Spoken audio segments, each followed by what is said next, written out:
Welcome to the Avid Podcast. I'm your host, Alan Hart, CEO and founder of Avid, Unleashing Your Potential. Today on the show, I have Gary Osifchin, Portfolio Lead for Biscuits North America at Mondelez, talking today about Honey Maid and their recent campaign. Well, Gary, thanks for sitting down with me today. You won an Effie for Honey Maid. This is Wholesome. Tell me a little bit about the inspiration behind that campaign. You know, Honey Maid's a really terrific brand that I'm proud to be a part of the team that has work that's been recognized by the Effies. The inspiration was very much born out of a desire to be relevant to today's families. We looked at the brand's lifespan over the last 90 years, and a key part of the brand history was a sense of wholesomeness. And regardless of how we showed up over those 9 decades, the common thread was one of wholesomeness, both from the creative executions over those decades as well as the product offering. We've always been a very simple graham cracker that has been in millions of American homes. And as we kind of looked at the brand and how we could bring it forward, going back to that history and honing in on Wholesome was a true inspiration for us. It unlocked the award-winning work that we're talking about today. Great.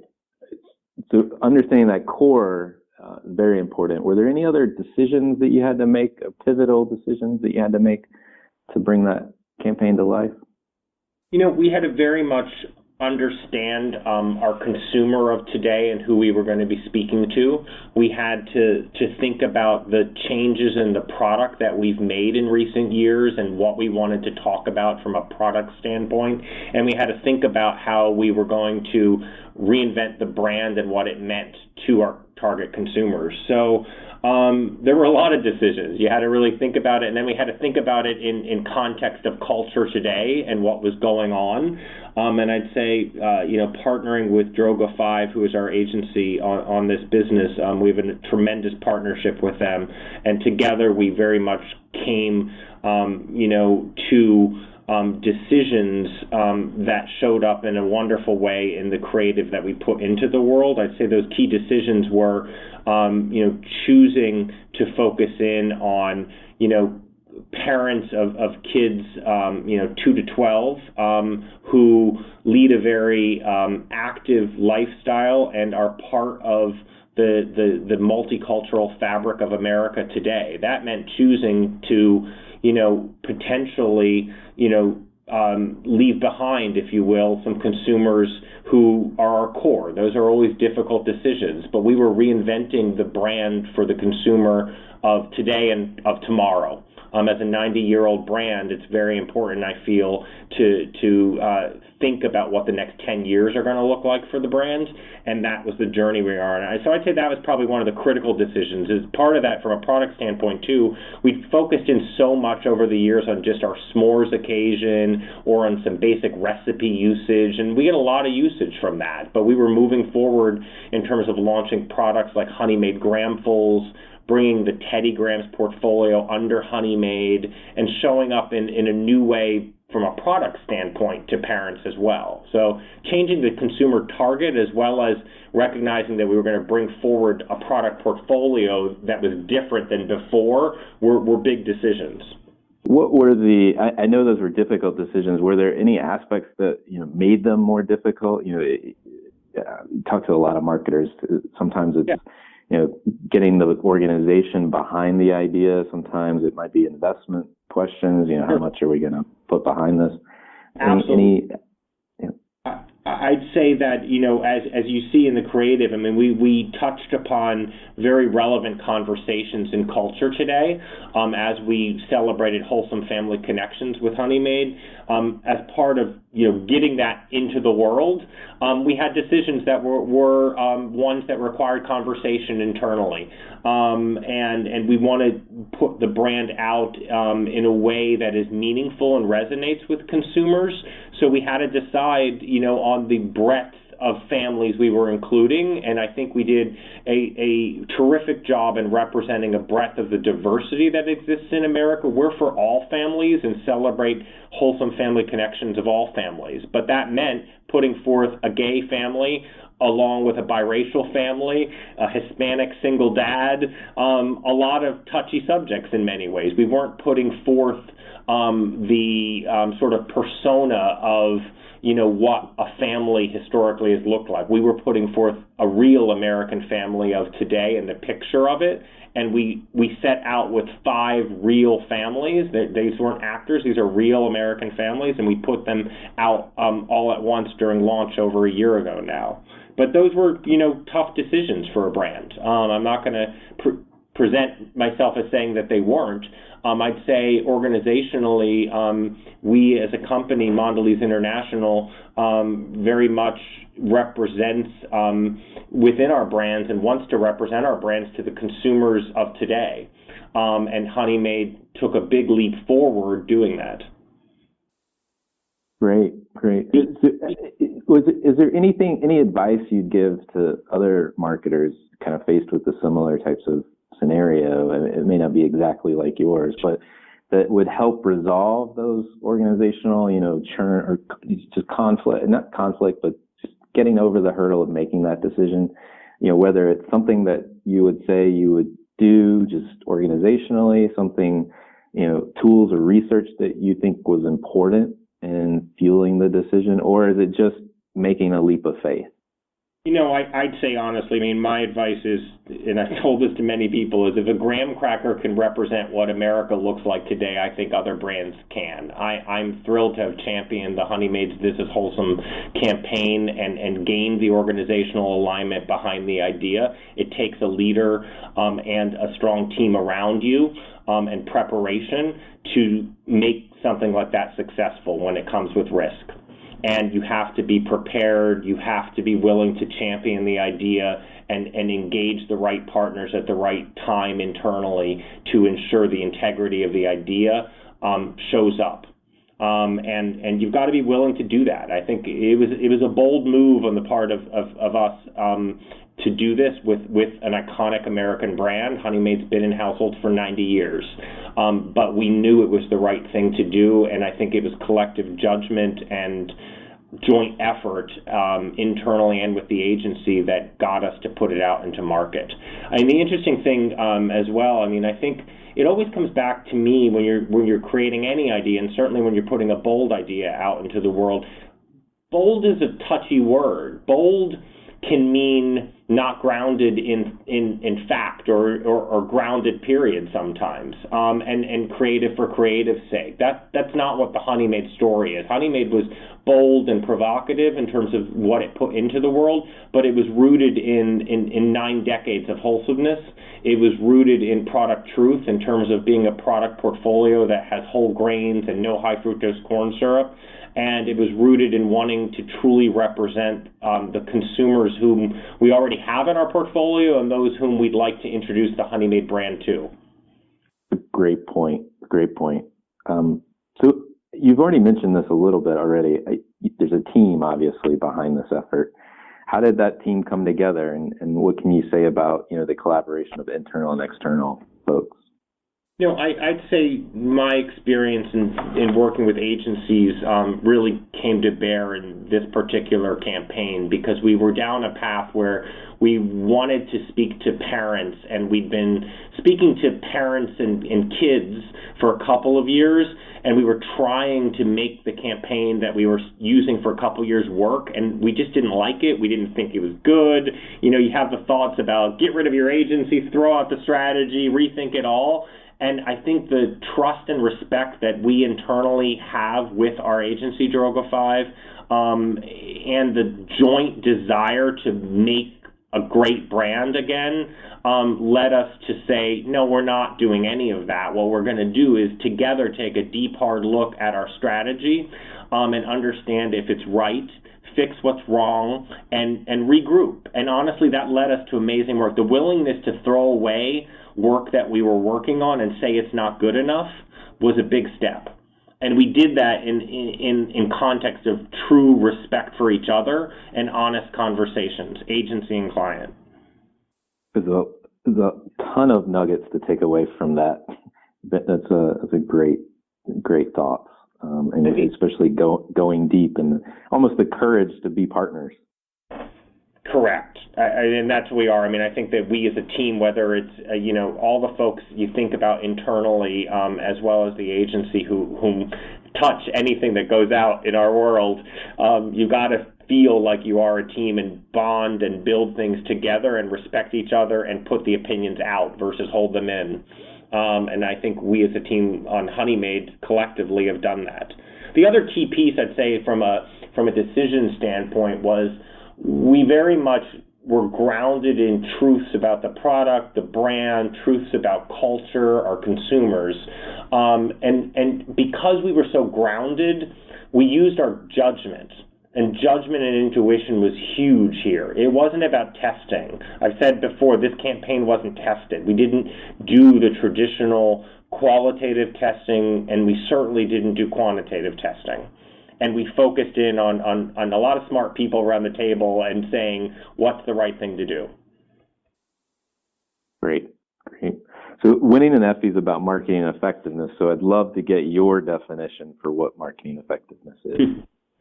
Yes, I'd say it's funny because we immediately go effectiveness. You go to ROI and you go to paybacks. To me, building a brand through your communication strategy over time is what we're trying to do. And to me, true marketing effectiveness is creating something with consumers that they have an affinity for, something that they have an attachment to, that they say, that's my brand, that's the brand I want in my house, that's the brand I want my family to choose. And I think Mondelez International has a host of amazing brands that are in millions of American homes. And you know what? We wanted Honey Maid to be that too. And I'd say from a marketing effectiveness on Honey Maid, it was about, do people connect with this brand and what it's saying? Do they engage with the fact that we're celebrating wholesome family connections? Do they like the fact that the products now are made with whole grains, no high fructose corn syrup, and that's relevant to them? And do these products taste great and find a place in their repertoire of snacks? So those are the metrics that we'd be looking at from, I'd say, a softer side. And to me, that's true effectiveness, because those are the things from a connection and a product liking standpoint that are going to stick with you over time. I think, obviously sales matter. And so for us as well, it's looking at your growth of household penetration amongst households with kids. You're looking at, we looked at our core Honey Maid business, which was highlighted the most in our campaign, and that business was up high single digits during the first year of the campaign. We look at, our engagement scores online and the shareability of our content, and those were through the roof. And so those were, some harder metrics that we looked at that I think are important to look at as a marketer as well. But I very much think that, well, there are the immediate in-market sales results, there's the measurable results of views and shares. A lot of it has to be about the connection. And in the instance of this campaign, the richness of the engagement and the language and the conversation that the campaign had is something that you dream of getting when you launch a campaign, and we got it.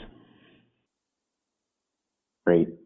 So switching gears a little bit, I want to talk about you. And you've reached a level of success in your career, obviously. And I'm curious, what fuels you? I've been I joined CPG 15 years ago, out of grad school, and started my career at S.C. Johnson on Ziploc.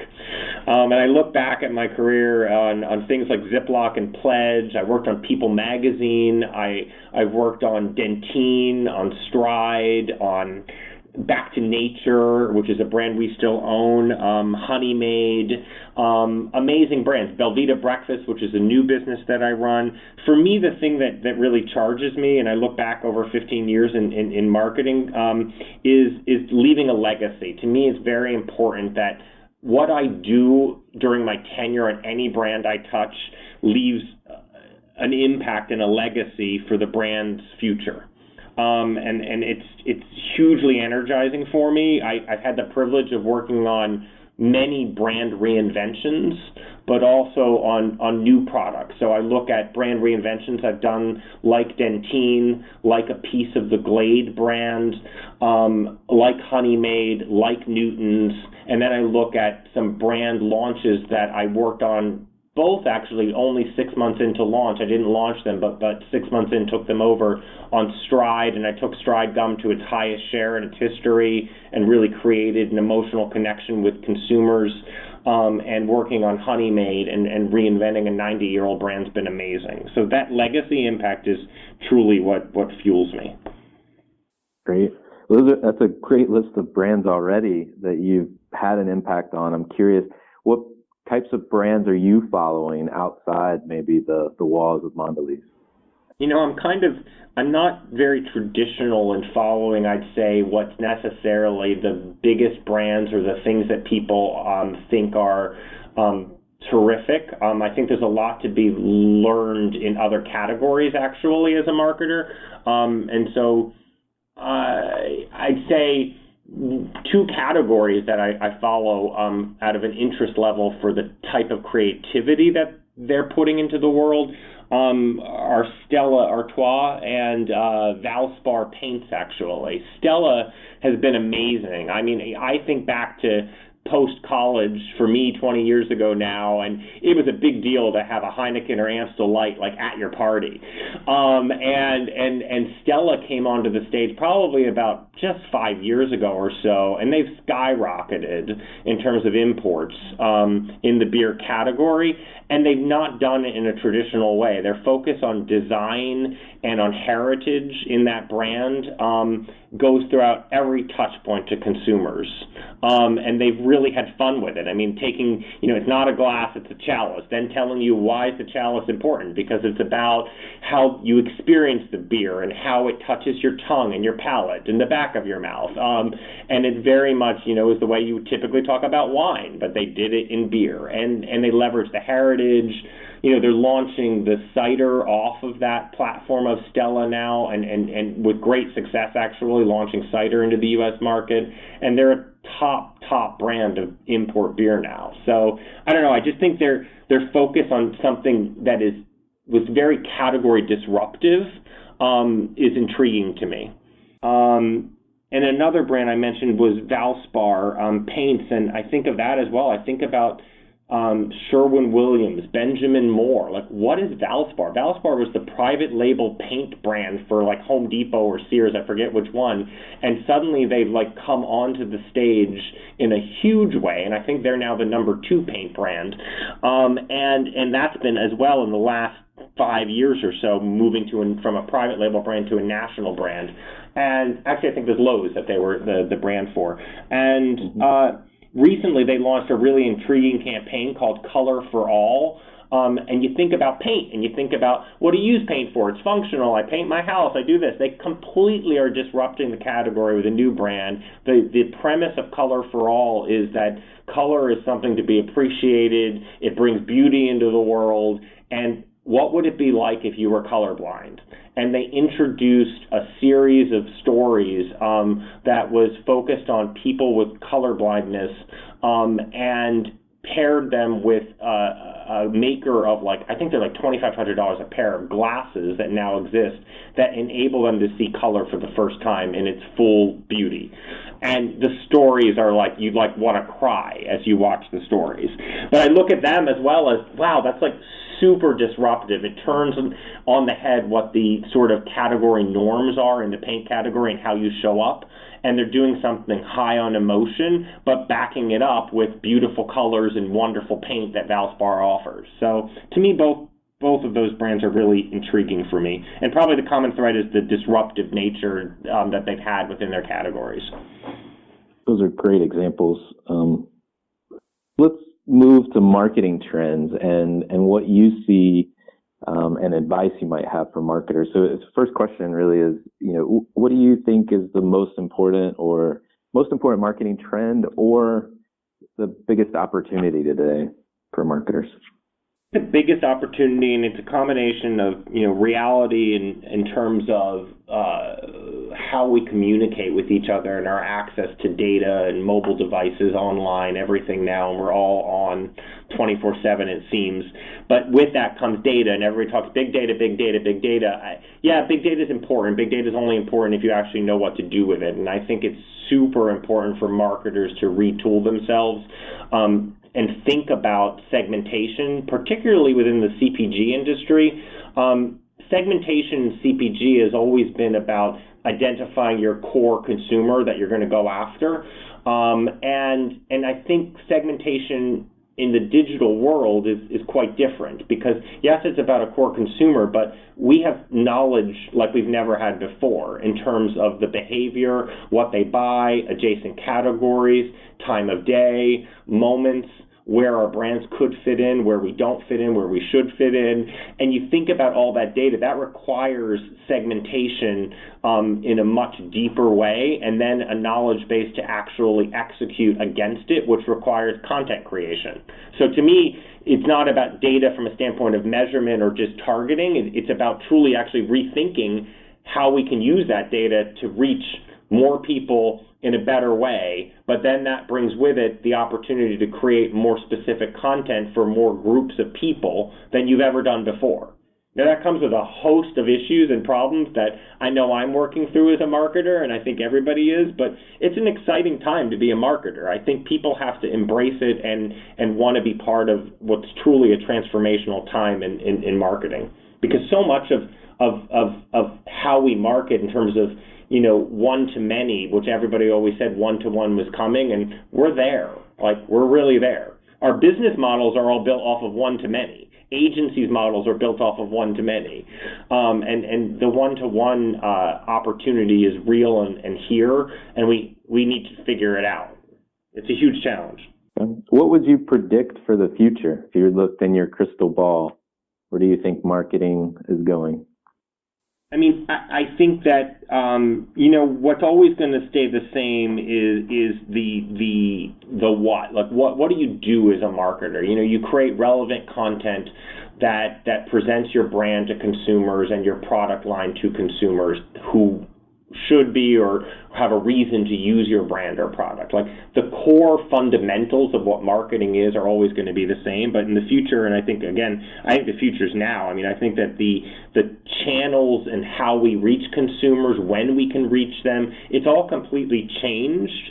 And I think, the future's here, but the future over the next 3 to 5 years is going to require marketers to have a completely different skill set in terms of developing really relevant snippets of content for very different consumers, all of whom may be interested in your product. It's not about just one psychographic and demographic sort of definition anymore, and I think it's going to require different thinking, but yet the fundamentals of it are all the same. Okay, great. I want to circle back to something you said earlier in the conversation and just explore it a little bit more, maybe another minute or so. Is this notion that I think the comment you made was something around, if the graham cracker can represent the wholesomeness of family today, then we've achieved something. And you don't see a lot, you actually see probably more CPG brands wrestling with how to maintain relevance outside the grocery aisle. And I'm just curious, how did you get there? And more importantly, maybe for folks that might listen to this, what would you advise them to do to find their relevance? Yeah, I think it's super important to understand the consumer whom you're interested in talking to and what's happening in their lives. What happens every day? Who are they surrounded by? What's the reality that they're living? And that piece of the culture is more important than ever. And I think product's always important. And there's the right time to do more product-specific communication within CPG, no question. But if you truly want to have brands have meaning and be relevant and be long-standing, you have to give more than just your product to consumers. You have to challenge yourself to figure out why does the consumer care? Why do they buy you? And it's not just about whether you taste great, whether you clean laundry better, whether you fragrance the air better than someone else anymore. It's about having a connection. Consumers engage with brands in a completely different way than they did before. And they have favorite brands in a different way than they did before, and they talk about them differently. So if you can't engage with them and connect with your consumer, you're not really building the brand. You're building a product. And I think that's, the encouragement. When I said a graham cracker can do it, I think people need to be brave to challenge their thinking and say, how and why does anybody care about me as a brand? It's like, we all know this as marketers. It's like, think of your brand like a person. I mean, you pick your friends, like you pick your brands. Who are you picking to be in your cupboard, and why are you doing that? And I just think that that's really important. And specifically, like, in terms of representing, the multicultural landscape, consumer landscape of America today, that's here. Like, you look at the census data and it's reality. And it's time that we all do a better job, I feel strongly as a marketer, of, in relevant ways, representing what is the reality of the American consumer today. Couldn't agree more with you. So I want to thank you, Gary, for joining me, and I really appreciate the time and the advice that you've given. You are quite welcome. Thank you for the time.